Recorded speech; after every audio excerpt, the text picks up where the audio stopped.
Today on the program, I'm going to have my good friend Jonathan Van Maren from the Canadian Center for Bioethical Reform. And Jonathan's no stranger to the program. He is the communications director for CCBR, and he recently spoke at our intern graduation. And this is one of the most encouraging pro-life presentations that I've heard in decades. And that's saying a lot for me. He's going to lay a foundation for optimism in the midst of all of the pessimism and skepticism that we see all around us, unfortunately, in America as it relates to abortion and a lot of other topics. So I think you're going to enjoy this. Again, Jonathan Van Maren from the Canadian Center for Bioethical Reform.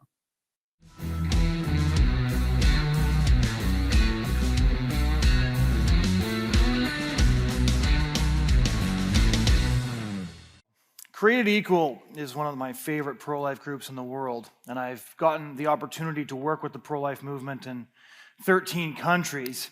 So when I say that, I'm not just saying that to make you feel good. And one of the things that I find about working with pro-life groups is in so many ways, our job is incredibly surreal. In so many ways, what we do is hard to fully understand, even for those of us who are doing it. I was talking to Seth just before the talk, and there will be little moments that stand out to you during your day that reminds us that what we do is not something that should need to be done. I was typing a column the other day, and then I looked next to my laptop, and I realized that on the desk next to my laptop was a pair of metal forceps that had been used to kill thousands of babies. We can almost get used to what's happening sometimes.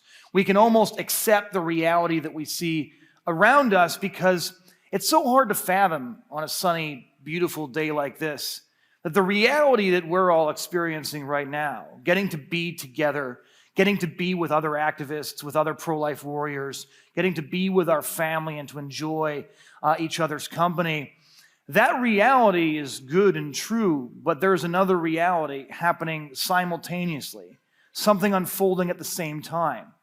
Because while we get to enjoy this beautiful sunny day, preborn children are being killed in the most gruesome way that we can possibly imagine. Now, I remember having the experience when I first joined the pro-life movement that I know many of you have had as well, where people ask you, why this issue? Why do you care so much about abortion? And what we see is that abortion so often gets treated like it's not about actual people who are actually being killed. So on one hand, you'll have a lot of churches saying that's a political issue, we don't talk about politics. And then the politicians will say that's a religious issue, we don't cover religious issues. And what you have is millions of corpses quietly piling up in between the no man's land of cowardice that we've established to avoid doing something about the fact that children are being killed every day. And I know I've shared this story with some of you before, but I still remember so vividly the moment that I actually held a preborn child who'd been aborted for the first time in my hands. And it was a moment where my brain almost split, because how do you convey to people what's going on when they insist that it's not that big of a deal, when they insist it's just your thing, when they insist it's just really all about politics? And I remember holding this little boy who was perfect in every way except for the back of his skull had been caved in, because that's how the abortionist had killed him.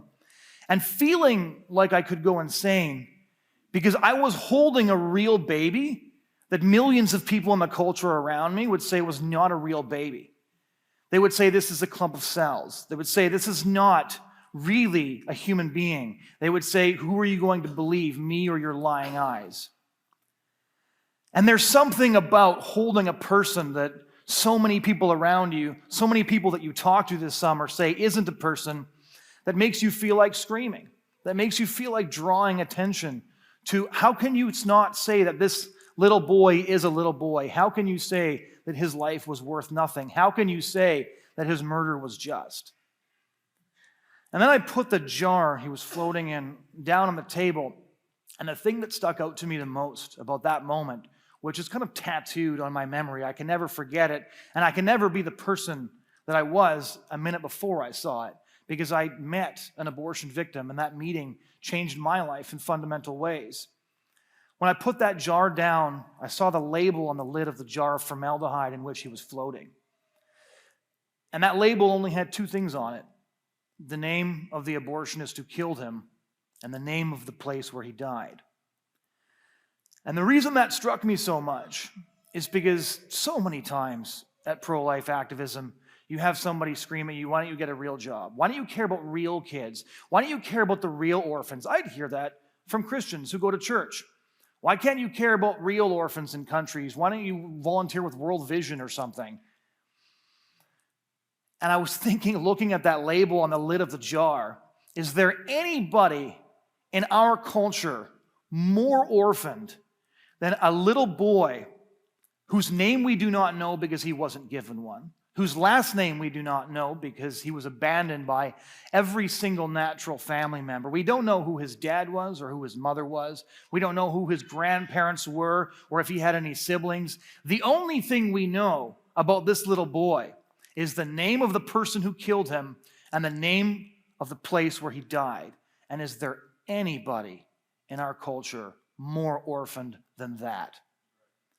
Are there any orphans whom the biblical command to stand up for applies more than a child who is so orphaned that he's abandoned by all of those who should have protected him, should have protected her? So abandoned they didn't bother to name him. Nobody is more orphaned than that, and nobody needs our help more than they do. I was talking with Mark last night about the first trip where we actually met, and when I was in Florida.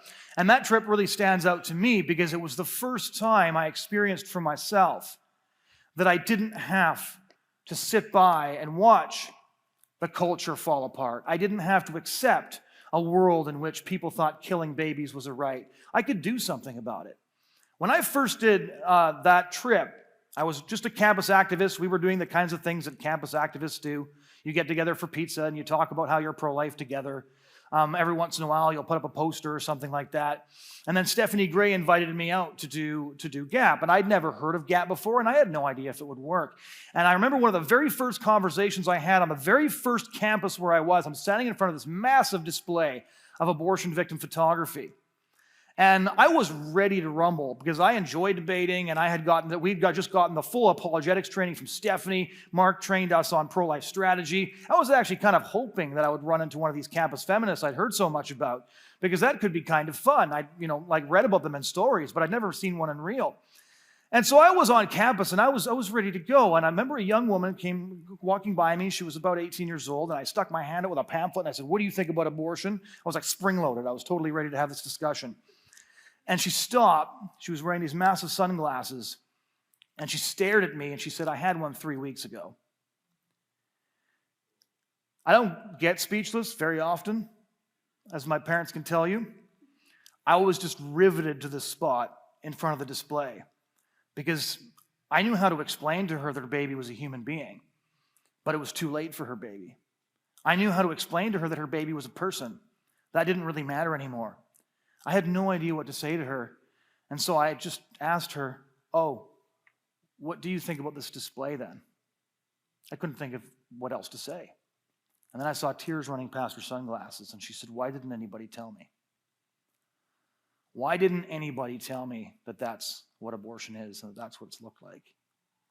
And in that moment, I realized that her sin of commission was my sin of omission. Because in a country filled with people who call themselves pro-life, the only person who talked to that young woman about abortion was a doctor who lied to her, took her money, and killed her baby. We were 3 weeks too late for that baby. I have not, since that moment, been able to take seriously the argument that people might be harmed by seeing a picture of an abortion victim, because I have met too many people who were profoundly harmed because they didn't see one.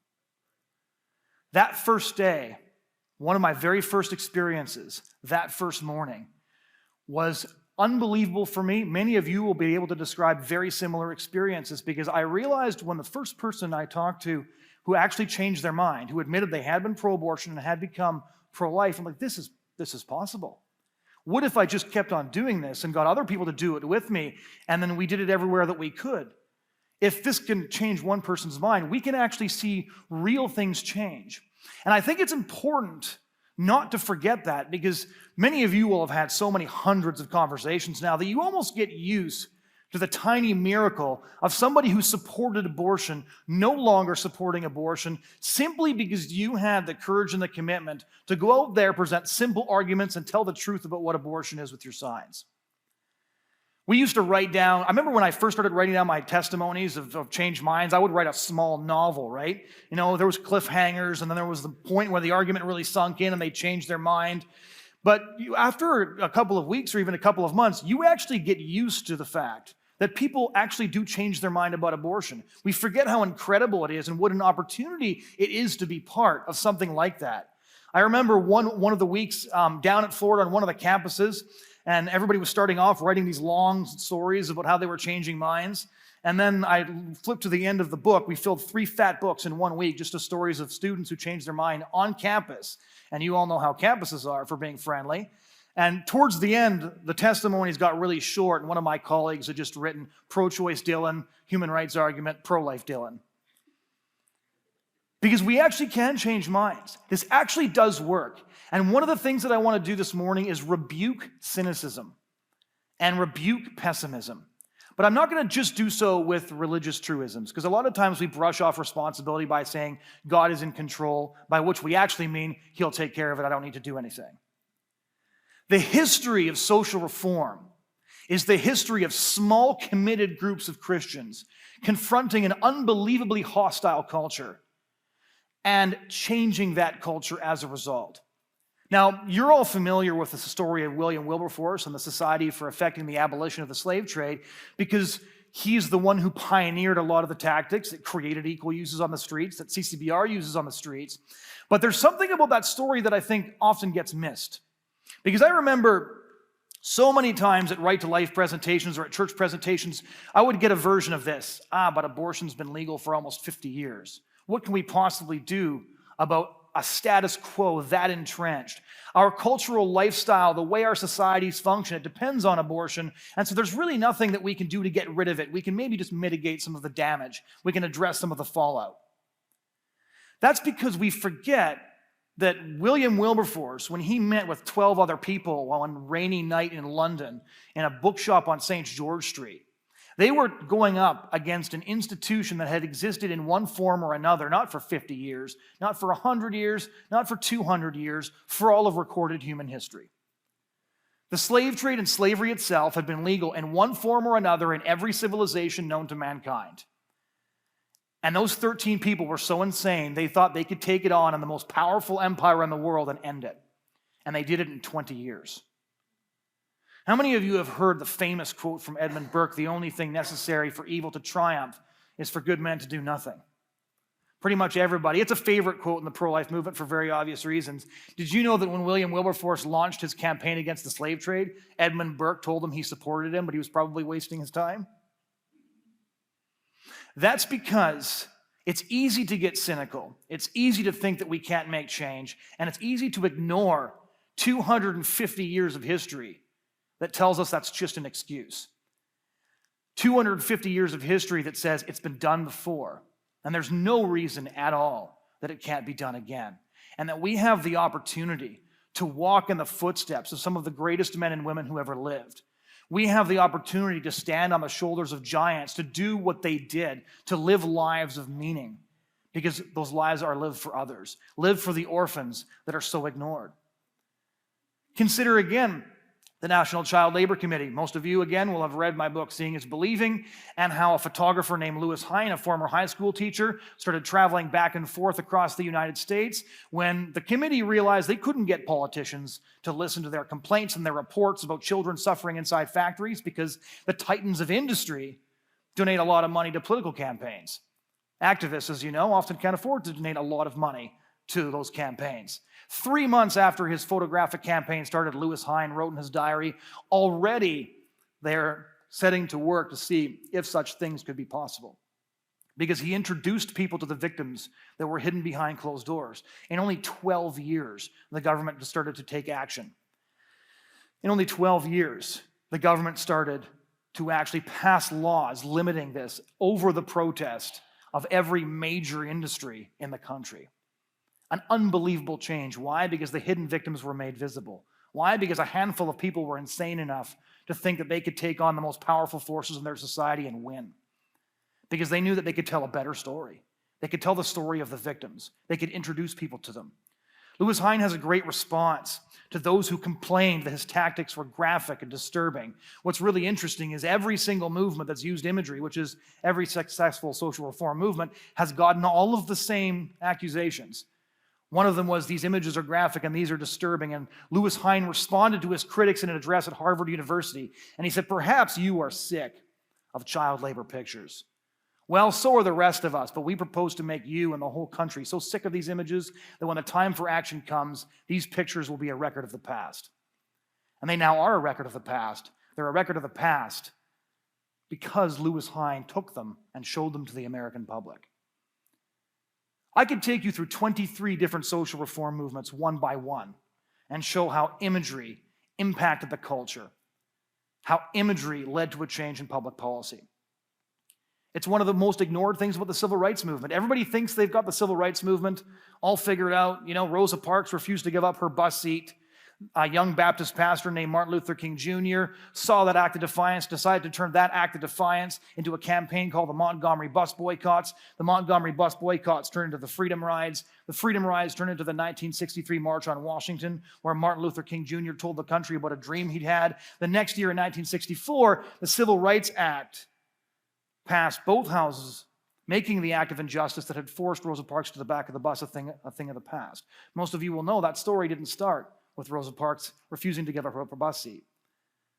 That story started when Rosa Parks picked up a copy of Jet magazine and saw a photograph of Emmett Till's battered face, a murdered 14-year-old boy whose mother was brave enough to leave his casket open. 50,000 people filed by it. Thousands saw his face in magazines. And one photograph of one murdered boy sparked one woman to one act of defiance that launched a movement that took down a system of injustice that had lasted almost 100 years in less than a decade. That is the kind of story that we have the opportunity to be a part of. That is the story that many of you are a part of. Now, of course, last year, on June 24, Roe v. Wade overturned.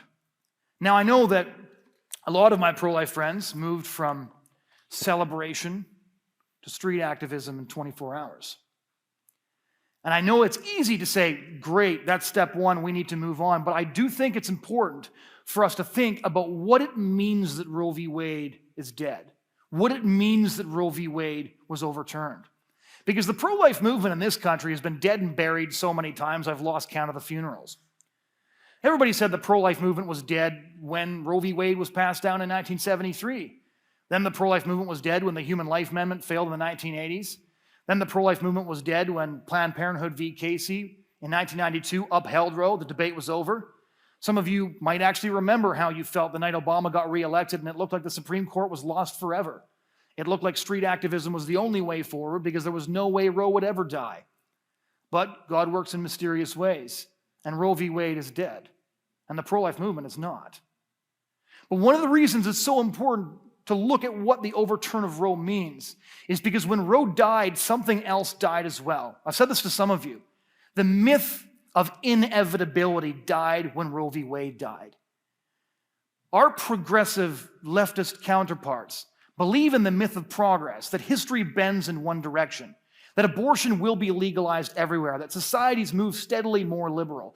And when the greatest superpower in the world, the beacon of democracy, decides after almost 50 years of legal abortion to say explicitly, in the words of Samuel Alito, that abortion is not a constitutional right, that sent a thunderclap around the world. I enjoyed reading left-wing newspapers for the first time in a decade, because they were in full panic. Why were they in full panic? Because I think some of them actually realized the full significance of Roe's fall even better than we did. The Guardian quoted pro-life activists from Guatemala to Nigeria saying, this changes everything. Because our work involves going and saying, look, This is moving in one direction. You haven't legalized abortion yet, but everybody eventually does. Ireland fell. There's no way that you can keep abortion illegal forever. Developed countries don't ban abortion. That didn't work on June 25 anymore, did it? Because the greatest nation on earth had declared that abortion was not a constitutional right. The New York Times and the Washington Post both published reports talking to pro-life activists and to pro-choice activists in different countries. One pro-choice activist in Latin America said, "This decision has set our work back decades." Because the myth of inevitability is dead. Now suddenly all these developing countries, many of whom still protect preborn children in the womb because they haven't gone as insane as we have here in the developed West, suddenly they realize there isn't just one path forward. There isn't one way to become a developed nation because 13 states just declared abortion illegal. Because if you go onto social media right now, the Attorney General of Texas just said, "Praise God, abortion's illegal in Texas." How did that happen? It happened because Roe died and the myth of inevitability died. That's why they panicked. One of the great quotes from one of the abortion activists that I read was, "If Roe v. Wade can fall, what else might be possible?" What a pleasant question I think that is to consider. If Roe v. Wade could fall, what else would be possible? I've been privileged to work with the pro-life movement in many different countries. And one of the things that we often neglect to notice is how many pro-life successes have been taking place around the world. Roe v. Wade, I think, is the biggest and most significant one by far. We know that tens of thousands of babies have already been saved. Yes, we lost in Michigan. Yes, there were some bad referendum results, but it's still so important to recognize here today, as we're all together, we are in an infinitely better position than we were exactly on June 23, 2022. We need to take time to celebrate our victories, and we need to recognize the significance of those victories. But let me give you a few other examples of recent victories. How many of you heard of what happened in Malta? It's a pretty cool story. Malta is the last country in the European Union that bans abortion completely, protects preborn children in the womb. A Labour government got elected and decided that what they were going to do was legalize abortion only in the cases of the mother's health. But of course, that's a loophole wide enough to drive a corpse truck through, and that's what they intended to do. Everybody expected that this was going to be smooth sailing. The government was going to put forward the law. Abortion would be legalized in a few circumstances. Activists could say, well, if it's legal for this circumstance, it should be legal for that circumstance. We know the story. We've been there. Massive protests started up on the streets of Malta. One protest had a full 4% of the population in attendance. President George Vella said that if an abortion law was put in front of him, he would resign his position rather than signing it. And 5 weeks ago, the government announced they were scrapping plans to legalize abortion in any circumstances. You should have read the news coverage. Again, I was really enjoying reading The Guardian and the New York Times for a minute. But it isn't just Malta either. How many of you heard about what happened in Liechtenstein? How many of you could pronounce that name? It's a tiny country wedged in between Switzerland and Germany. And they actually still have a hereditary ruling prince, and even Americans might actually support monarchy in this particular situation because the abortion activists pushed a referendum, you guys are familiar with referendums, to legalize abortion. And the ruling Prince Alois announced that he was going to use his never-before-used and traditionally ineffective powers to overturn the results if they legalized abortion in his country because abortion was murder, and his job was to protect the most vulnerable. The abortion activists were livid because, as a result, his public statement skewed the referendum the other way, and the abortion activists lost. So they hosted a new referendum, and that referendum was to strip the ruling prince of all of his powers. They lost that one by a margin of 10%. Abortion is still illegal there because one person decided to stand up to risk his entire position for babies. It paid off. Babies are still safe in his country. In March, the president of Guatemala declared his country the pro-life capital of Latin America. And some of you might remember back in 2018, politicians actually backed away from a plan to legalize abortion after thousands of pro-lifers marched on the Capitol and demanded that the politicians scrap the law. In response to abortion activists working to legalize abortion across Latin America, the Congress of Honduras passed what they call the Shield Against Abortion in Honduras law, which is just a phenomenal name. They passed an amendment to the Constitution in 2021 by a margin of 88 to 28, making it nearly impossible to legalize abortion in any circumstances. The constitutional amendment sets the bar for legalization so high that it's basically a foregone conclusion that abortion will never be legal there, that babies will always be protected in Honduras. In a massive victory for pro-lifers last year, 62% of voters in Chile rejected a pro-abortion constitution put forward by a new left-wing leader. Again, the gnashing of teeth, the rending of garments taking place in the mainstream media indicated that they saw just how significant that this was. That they constantly want to push forward an abortion agenda that is rejected by millions of the people they're pushing it on. In 2019, the National Assembly of Ecuador voted to retain protections for babies in the womb. Proposed legislation would have legalized it in specific cases, but pro-lifers pushed back, and it failed. In 2022, for the second time in only 4 years, activists failed to legalize abortion once again. Abortion activists didn't just lose on Roe. They lost in Malta. They lost in Ecuador. They lost in Honduras. They lost in Chile. They're losing, in fact, across Latin and South America. They're losing across Africa because ordinary people just like you are part of one of the most epic stories in modern history, which is young men and young women standing up to defend babies that are not their own, babies who will never know what they did, babies who will never show up to thank them. And that is resulting in millions of people being born who otherwise would not have. How many of you have heard of the Blue Wave movement? The Blue Wave movement is the largest pro-life movement in the world. In Argentina, 77,000 people turned out at a feminist rally to call for the legalization of abortion.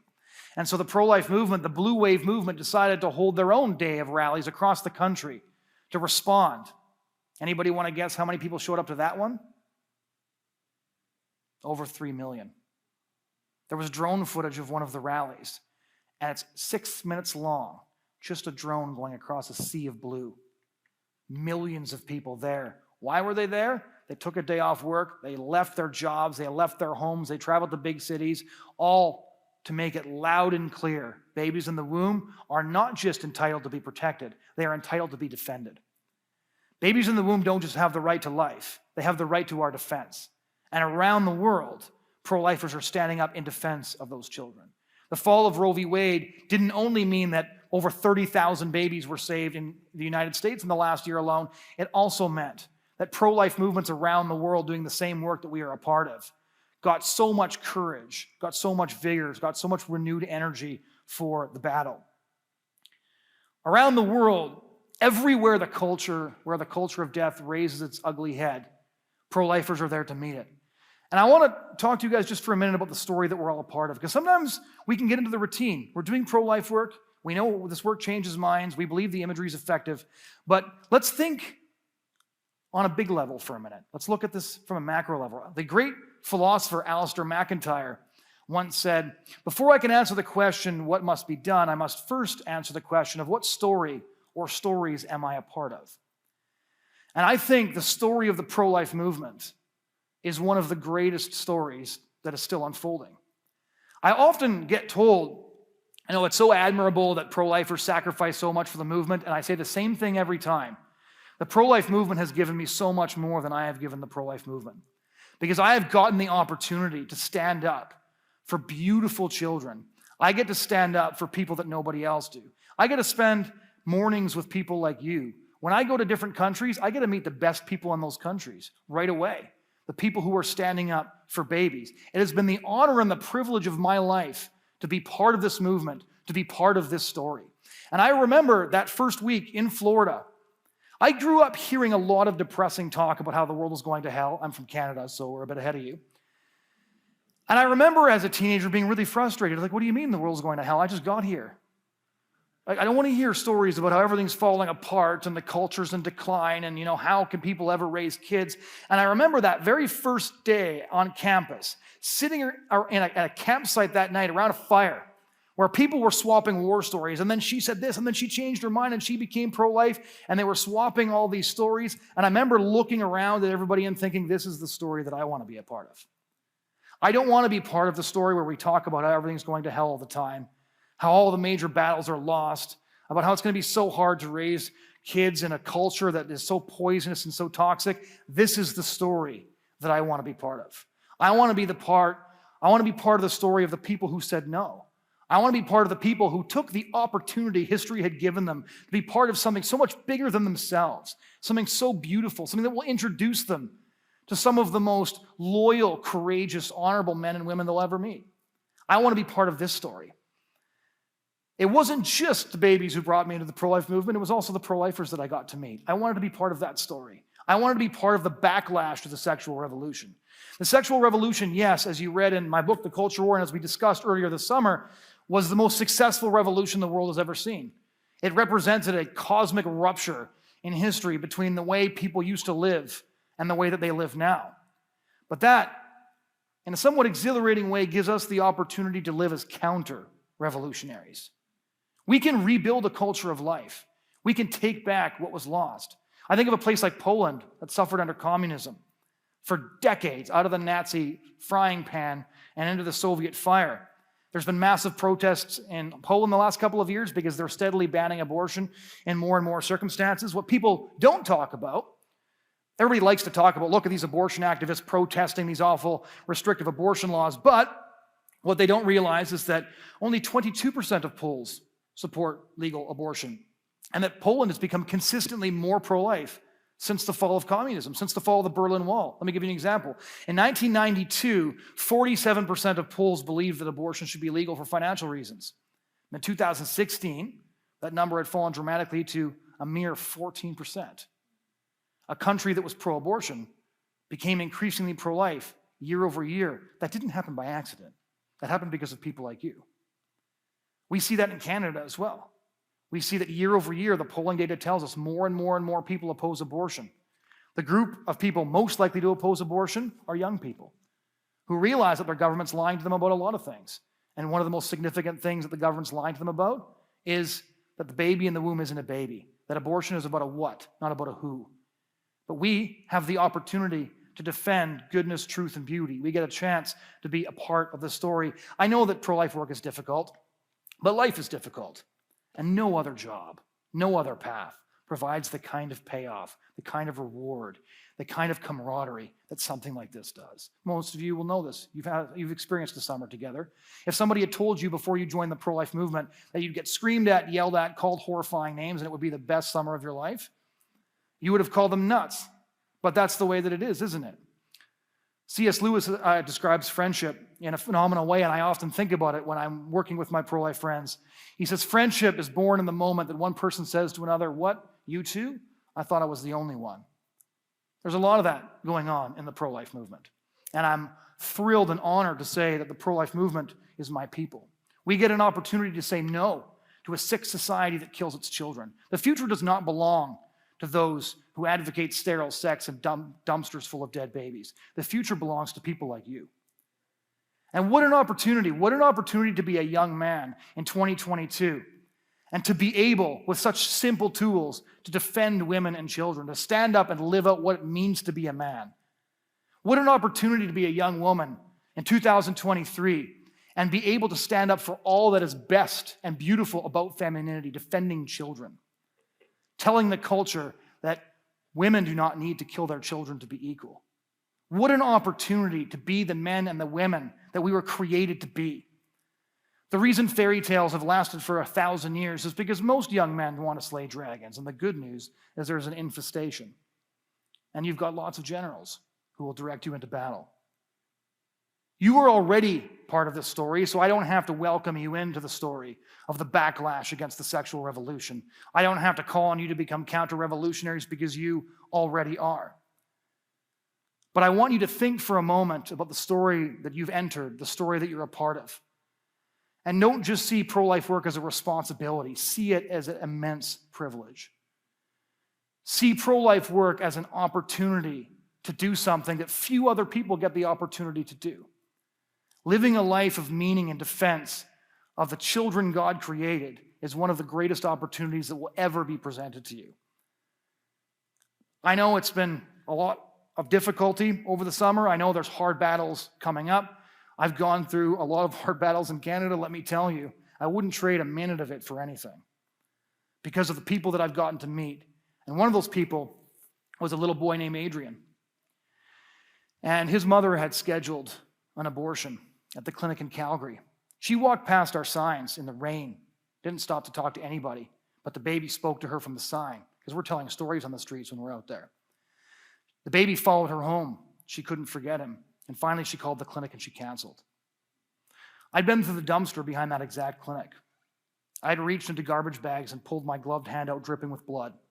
I'd unfolded pieces of blue terry cloth and seen severed arms, only a couple of inches long, perfectly created, translucent, framed by carnage. I knew what Adrian would look like if his mother had gone through with the appointment. I knew where he'd end up. But he didn't. Why? Because a handful of people told the story of the babies on the street. They didn't even have to talk to her. And remember this, when you've got a depressing activism day, if you were out there with the signs, people saw those babies. Those babies followed them home. Even if you've got a week where you're like, I don't even have a single good testimony of a mind changed, you have no idea how many babies you've saved. The first 3 I found out about of babies that we saved, where the mothers came and told us later, they hadn't talked to a single one of us, but the babies had talked to them from the signs, and that was all that it took. Adrian's mother actually brought him to our office when he was a baby, and I got to hold him. I knew when his abortion appointment was. I knew where he would have ended up. I knew what he would have looked like. And as I held him, he stuck his fat hands on either side of my face. And that is one of the greatest moments of my life until I held my own daughter for the first time. You can have stories like that too. Many of you do. To have the opportunity to be a counter-revolutionary in this culture, to stand up for all that's good and true and beautiful, to stand up for God's most beautiful and defenseless creatures, is a responsibility, yes. It's also an incredible privilege. And I'm so glad that you joined Created Equal this summer. I hope many of you will consider not just what kind of regrets that you want to have, but what kind of story you want to be a part of. Thank you. Well, friends, I hope you enjoyed the presentation by Jonathan Van Maren, where he rebukes cynicism. And I know I can use that all the time because things are dark right now in America and across the world when it comes to things like abortion. And so he really gave us an outlook that I think will help us all to carry on the battle. So you can find out more about Jonathan and his work by going to EndTheKilling.ca. That's EndTheKilling.ca. We'll see you next time. God bless you. God bless America. And remember, America, to bless God. You've been listening to Mark Harrington, your radio activist. For more information on how to make a difference for the cause of life, liberty, and justice, go to createdequal.org. To follow Mark, go to markharringtonshow.com. Be sure to tune in next time for your marching orders in the culture war.